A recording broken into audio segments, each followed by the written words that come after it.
And good morning. Today is Wednesday, January the 5th, 2022, 2022. This is eight things to talk about for this day. And eight things to talk about for this day is technically eight things we talked about or things that happened yesterday. We're going to go through very quickly eight things that you can have a chat about in the news items, articles, things that are just interesting in pop culture and life, sometimes politics, sometimes serious stuff that happened over the last 24 to 30 hours based on your interaction with our social media. Now, if you want to be more interactive and be more a part of the stories, if you will, follow us on Facebook. We're at This Is a Conversation, and quite changed that yet. And on Twitter, th_conversation. And every 50 minutes, we post new news stories. The more engagement that a story gets, the higher it ranks into the countdown. And we give you every morning eight things that you can talk about with your friends, unless you're currently on lockdown because of Omicron, which apparently is what's happening these days. Here are the top eight stories per you that came out over the last day-ish or so. So starting with story number one, the top story for the morning.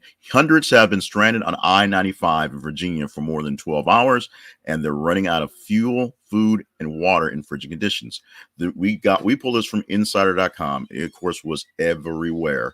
The engagement for this story, because it's the top 22.4% of all the people who engaged in our stories in the last 30 hours dealt with this story, saw the story, clicked on the story, dealt with the story. Now, of course, when it was all said and done, that number was about 27 hours total for some people on that stretch of road, which is about 50 miles of road. What happened up there in Virginia? Well, they were prepared for a light dusting, but the problem that happens, with weather being as it is, it rained before they can treat the roads, and then it snowed a whole lot more than it needed for the treatment. Then it got really, really cold and froze up, and then the big trucks started hitting each other. There you have it, chain reaction. People were stuck out there for up to 27 hours, including actual lawmakers trying to get back to Washington, D.C. for Congress work, if you can believe that. It was a mess. It was all sorts of crazy. Luckily, there were no serious injuries and no serious loss of life in those things. Many people, of course, having to shut the cars down for stretches of the time because you don't have 24 hours worth of gas in your car. So a whole lot of cold going on. Hopefully, we won't have another one of these things. However, expecting more heavy snow coming in that area in a few days. So hopefully they'll be better prepared for things like this. Moving on to story number two, with an engagement level of, sorry about that, new technology. Now I can't see what I'm doing. An engagement level of 11.2% out of Reuters. The U.S. judge blocks Pentagon from punishing Navy SEALs who refuse COVID-19 vaccine. What does this mean? Well, for those of you who have been or currently in the military, or let's say have been, you know the realities of, especially if you've been deployed, of being essentially given all sorts of weird juices and vaccines going on. With the current climate politically about the coronavirus vaccines and coronavirus is general, this one's been sort of a iffy issue. Many people are choosing not to get it because they don't know what's in it. They don't know what's in a lot of other things either. You don't know what's in hot dogs. Trust me, most people don't really know what's in their hot dogs or eating. But many members of the military are refusing this vaccine, and many members of the military are being punished and being discharged because of it. A judge blocked the Pentagon's attempt to punish the Navy SEALs for refusing the vaccine. We'll see what actually comes about from this. We'll see if there's appeals going back and forth.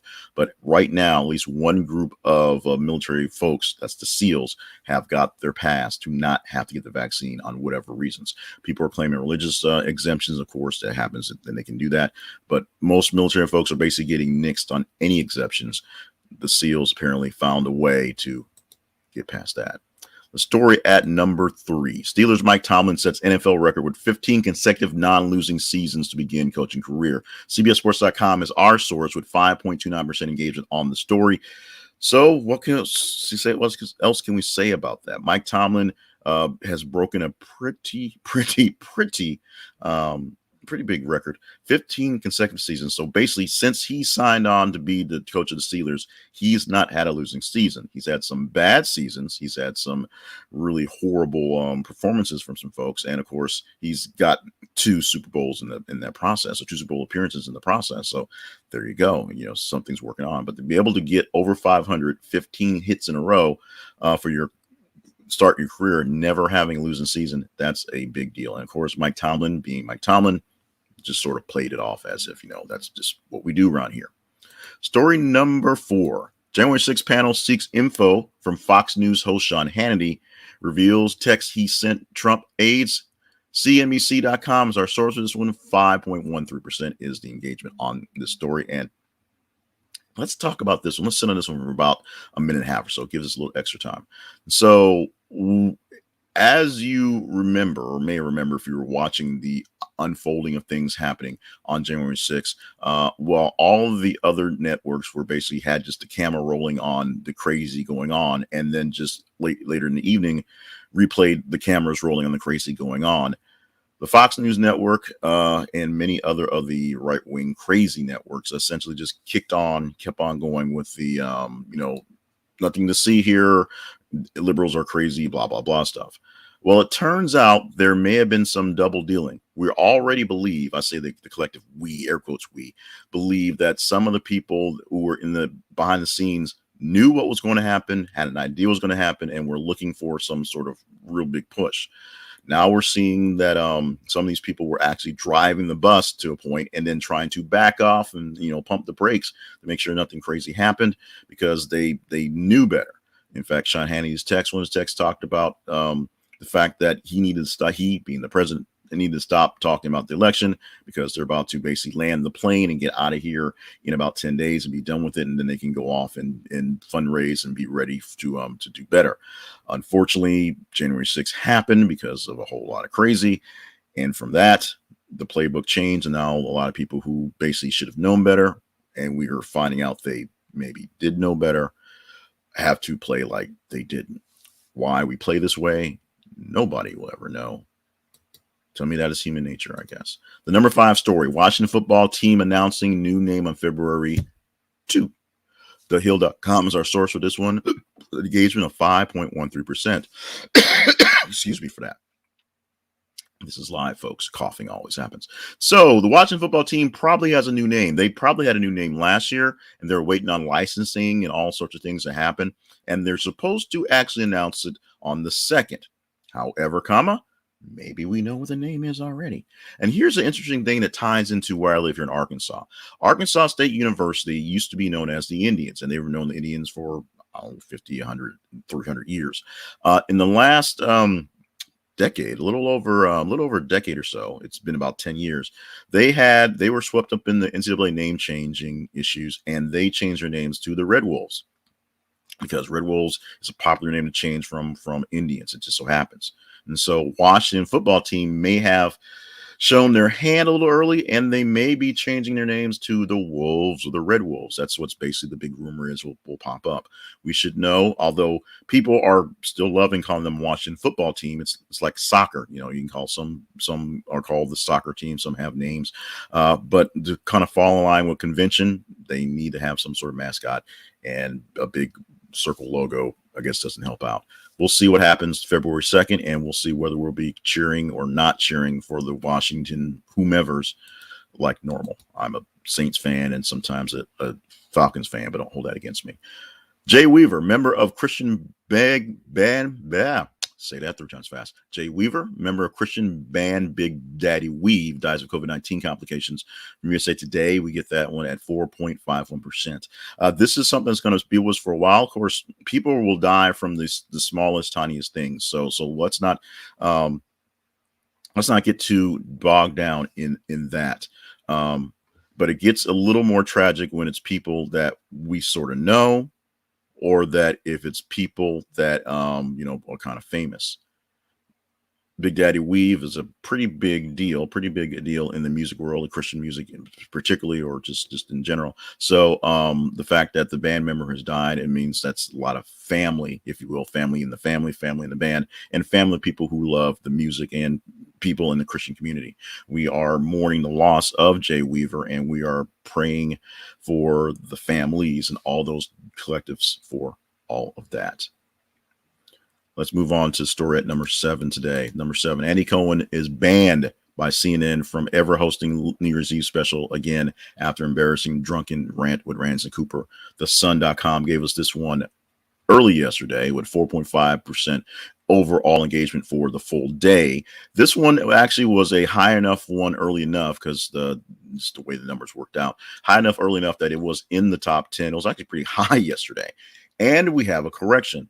Andy Cohen has not been banned by CNN from ever hosting New Year's Eve again. He's been kind of slapped on the wrist slightly, but the whole big deal was Andy Cohen just said it was taken out of context, bit of misunderstanding. The bigger deal was not him bashing Bill de Blasio, but him actually bashing Ryan Seacrest, his direct competition tonight. It gets all kinds of goofy. So the original story, as posted here, not quite exactly what turned out, but we will see. The New Year's Eve edition of CNN, you got to have something on the air. You need to do something live. It's something to kind of bring people in. But the New Year's Eve edition of CNN stuff is kind of a drunken debauchery of time and not really all that interesting. It's just weird, but it's there. It works. They're in Times Square. It kind of happens, and they have to have somebody crazy to correspond with Anderson Cooper. I think it's in his contract. And the number 8 story of 8 things to talk about this today. We don't have a number 8 story. Okay, so when you mess up your slides, you only get 8 stories. Actually, I will go ahead and give you an idea what the 8 story was. The number 8 story was a story on Ken Rosenthal. It was Ken Rosenthal leaving MLB Network after his contract expired. It's amidst a report linking him to his writing to Rob Manfred. Rob Manfred, all sorts of out of sorts. Rob Manfred, of course, the commissioner of baseball, something he wrote being Ken Rosenthal in The Athletic in 2020 is coming back to bite him in the buttocks. So his contract was up, and they were a little worried about some words he said in the past. So we're going to go with that one. The new technology, sometimes it works, sometimes it doesn't. Let's see if this works. Now it's going to do it. Now I'll go back to number 1. I've got this new thing that's put the slides directly into the thing, and so it's just being weird. So 8 things to talk about for Wednesday, January the 5th. That is today. Now, how do you help me get through these weird ramblings type stories here? Well, there's a couple ways. You see at the bottom of the screen, there's a scroll that's saying you can support me just in perpetuity, which is not a real word, by going to buymeacoffee.com/JClevelandPayne. And that way you can buy me a coffee, a quick donation or a ongoing donation. Buy me multiple coffees or multiple coffees a month. And it helps keep me caffeinated, and actually the change goes into the bank account to keep things going. You can also visit our sponsors. We're going to go ahead and start shilling on this thing, and we're going to push for right now Bear Mattress, because I think I did better than I did yesterday, and most of that was because I actually got a good night's sleep. And part of what gets me a good night's sleep is the fact that a few years back, my wife and I made the switch and went to Bear Mattress and had them mail the mattress to us. We opened it up, it went poof onto our bed, our back spring, and now we get a great night's sleep. Go to thisisaconversation.com. No, go to thisisconversationproject.com. See how weird this is? So much for sleep last night /Bear Mattress, and get a great deal on a great new mattress. They have all sorts of mattresses for your needs. And like we said, they will ship it to you. No more mattress store shopping. And if you don't like it, give it a month, and they will come back and take it back. In fact, as you see there at the top, 365 night risk-free mattress trial. I can't see it very well because I can't read very well, but there you have it. There you go. It is Bear Mattress. Get a better night's sleep than I did, apparently, because I thought I did well, but apparently not as well as I believed.